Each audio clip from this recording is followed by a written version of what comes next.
사랑하는 성도 여러분, 방송을 시청하는 청취자 여러분, 어려운 때에 힘을 내십시오. 주님은 여러분을 살리시러 오셨습니다. 우리 모두 힘냅시다.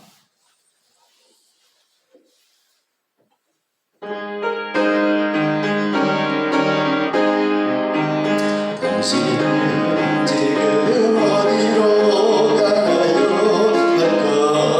발걸음에 이 세상 어디 쉴 곳 있나요? 꼭 있나요? 예수 안에는 장식이 있어요. 평안이 넘쳐요. 십자가 보혈 믿는 자마다 구원을 받아요. 예수 믿으세요. 예수 믿으세요.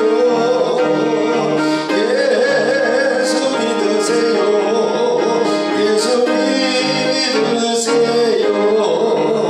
예수를 믿고 새롭게 되니 믿음이 넘쳐요. 어둠 거치고 새날이 되니 행복이 넘쳐요. 이전에도 평안을 얻으니 찬송이 넘쳐요. 샘솟는 기쁨 전해주어요. 예수 이름으로 예수 믿으세요. 예수 믿으세요. 예수 믿으세요. 예수 믿으세요. 주를 믿는 자 그는 행복이요 영원한 생명 얻으리. 하나님 나라 그의 것이야. 어서 예수 믿으세요. 하나님께서는 우리에게 말씀하십니다. 어제나 오늘이나 영원토록 동일하게 살아계신다라고 말씀하십니다. 오늘도 살아계셔서 우리 인생을 굽어 살피시고 살리는 일을 하시려고 이 땅에 오셨습니다. 믿어주시기를 바랍니다. 자, 오늘은 요한복음 14장 1절에서 6절 말씀을 가지고 길이 어디인가요? 라고 하는 제목으로 은혜를 나누고자 합니다.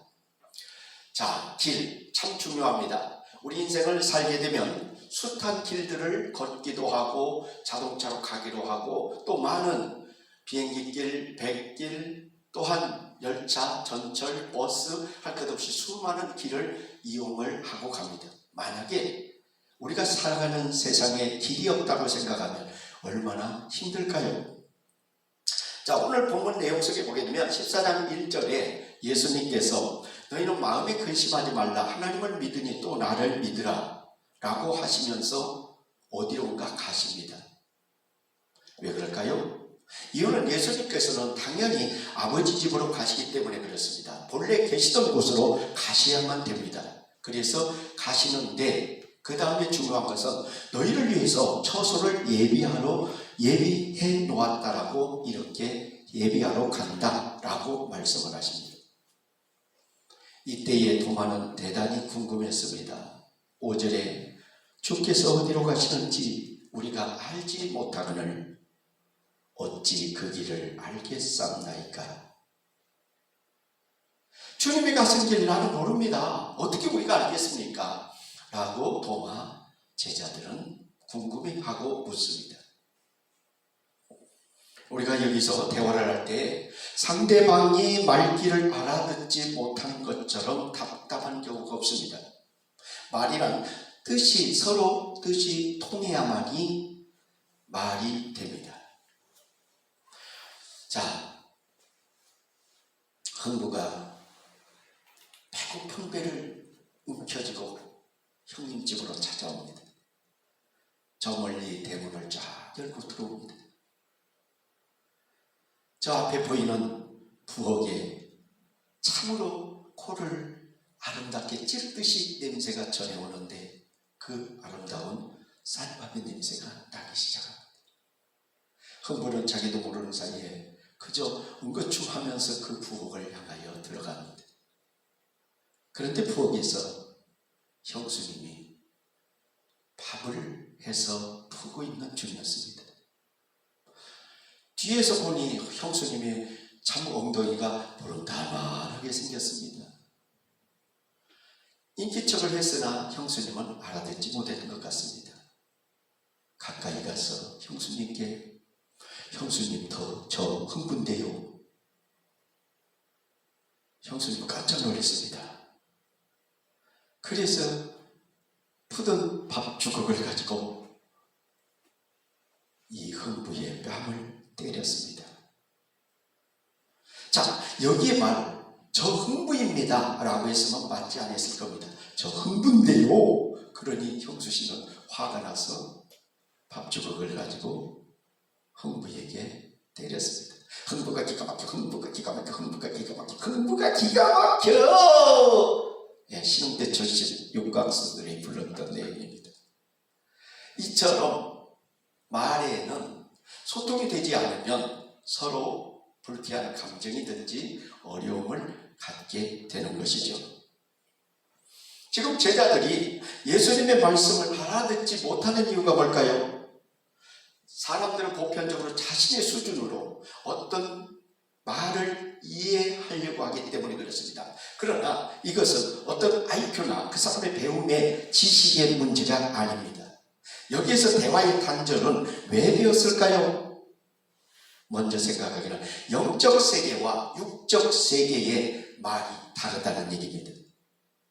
사람들은 보편적으로 일상적 생활을 육적이거나 이성적이거나 합리적으로, 그래서 사람들은 보통 얘기하면 상식적으로 이렇게 얘기합니다. 상식적으로 대화를 나누는 것이 어렸을 때부터 익숙해 와서 오늘날까지 자라게 되어 왔습니다.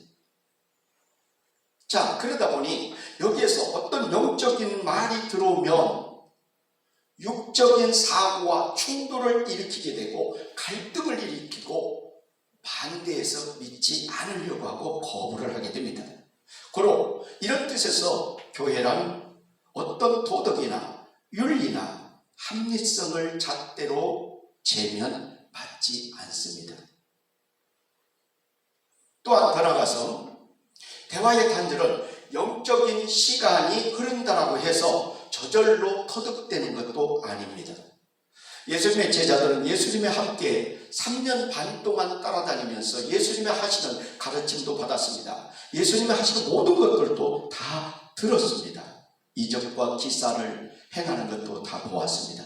그러나 언제까지나 제자들은 육적인 벽을 넘지 못했습니다. 왜 그럴까요? 이처럼 영적인 것하고 육적인 것하고는 다릅니다. 성령의 역사가 아니라면, 성령의 감화감동이 아니라면 이들은 이해할 수가 없습니다. 그렇기 때문에 요한복음 3장에 보게 되면 니고데모를 볼 수 있습니다. 그는 유대인 랍비, 유대인들을 가르치는 선생님입니다. 관원입니다.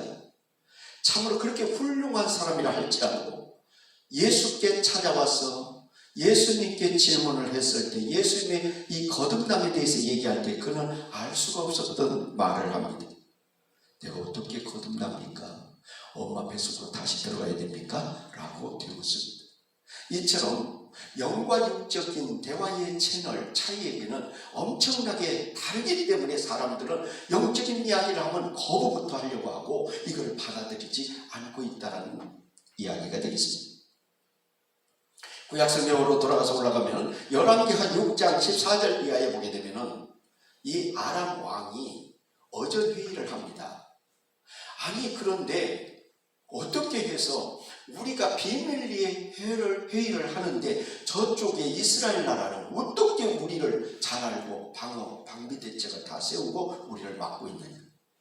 만약에 여기에 스파이가 있지 않느냐, 첩자가 있지 않느냐, 그렇게 임금이 잡들이를 합니다.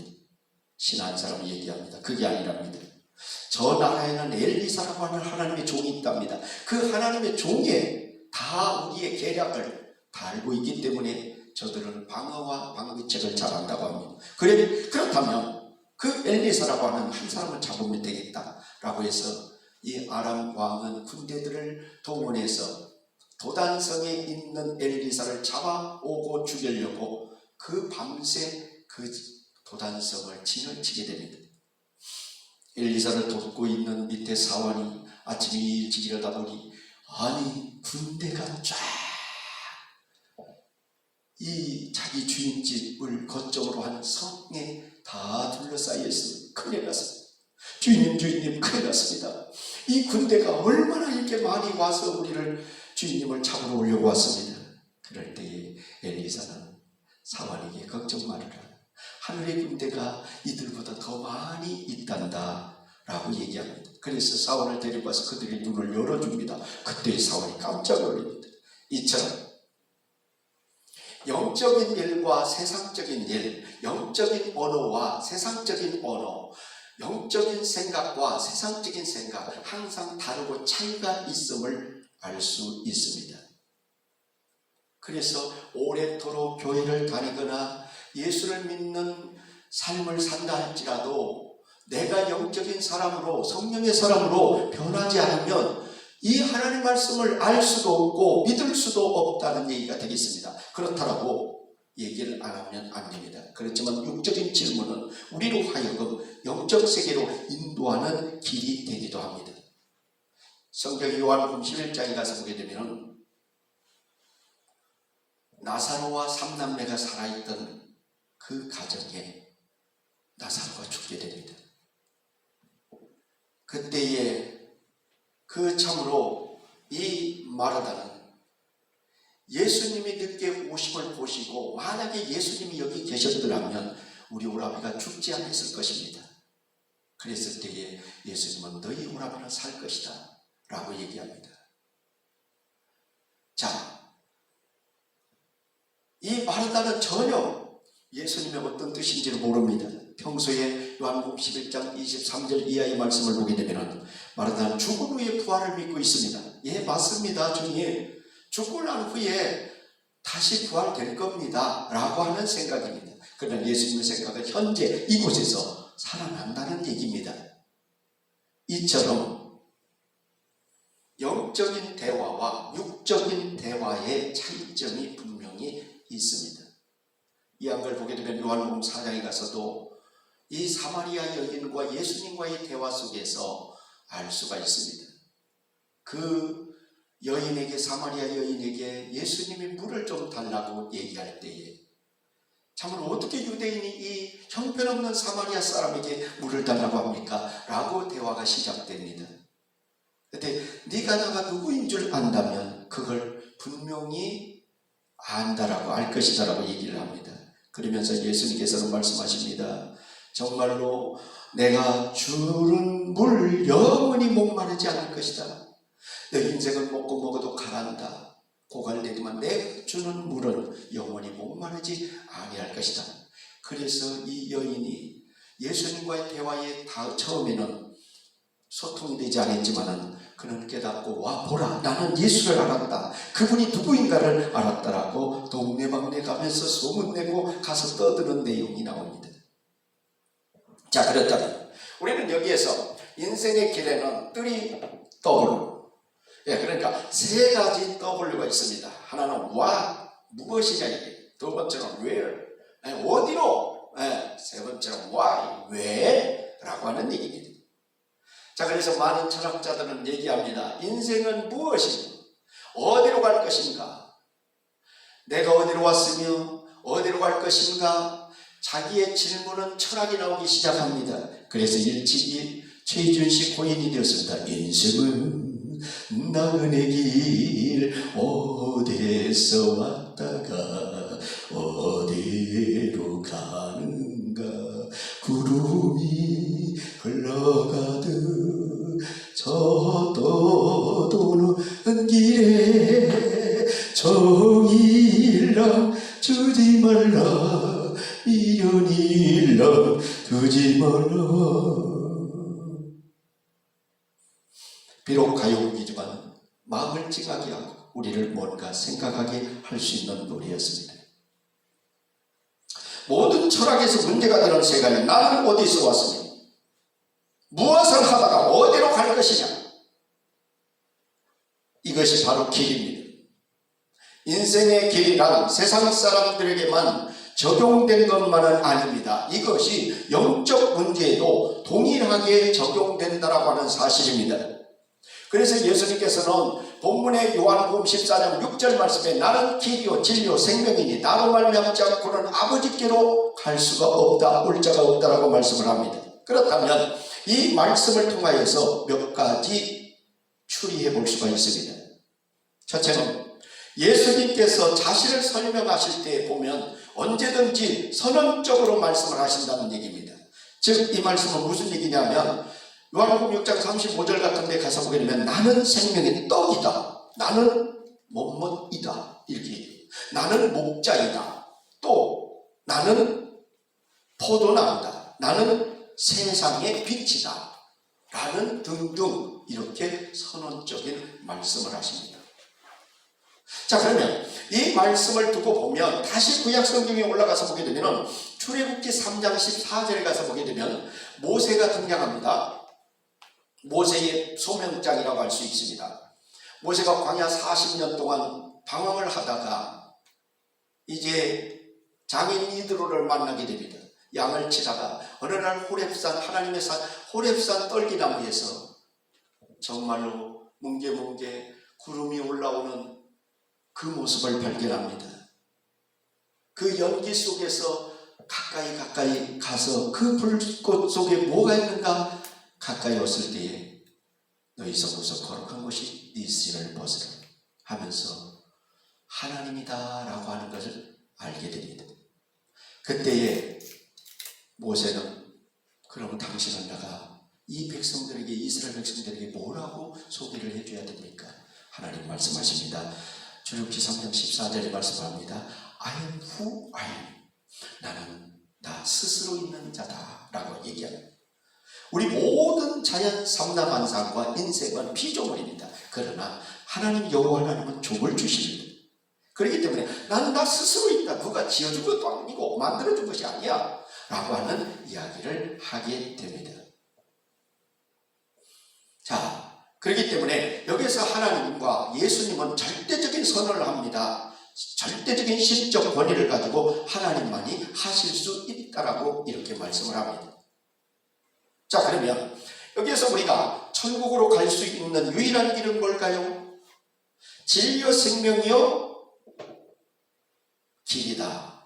예수님 말씀하십니다.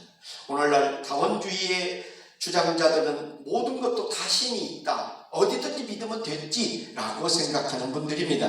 그분들은 이렇게 얘기합니다. 야, 예수가 뭔데? 교회가 뭔데? 자기들만 믿어야 구원받는데? 라고 이렇게 대놓고 불쾌하게 생각합니다. 그러나 본문에서 보게 되면 예수님이 말씀하신 의도를 보게 되면 나는 길이다 이 말을 선언하는 걸 보면 길은 무슨 뜻일까요?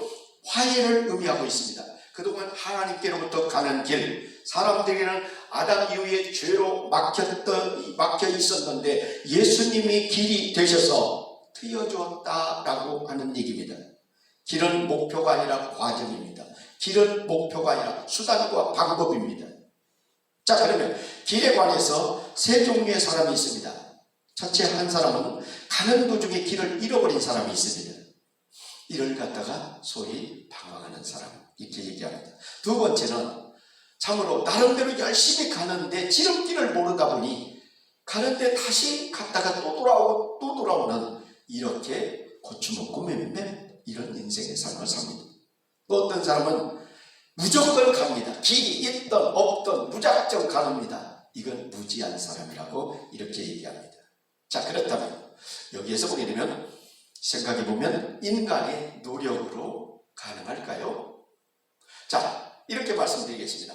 인간의 노력으로 잘 박태환 선수 같은 이 수영 선수 잘합니다.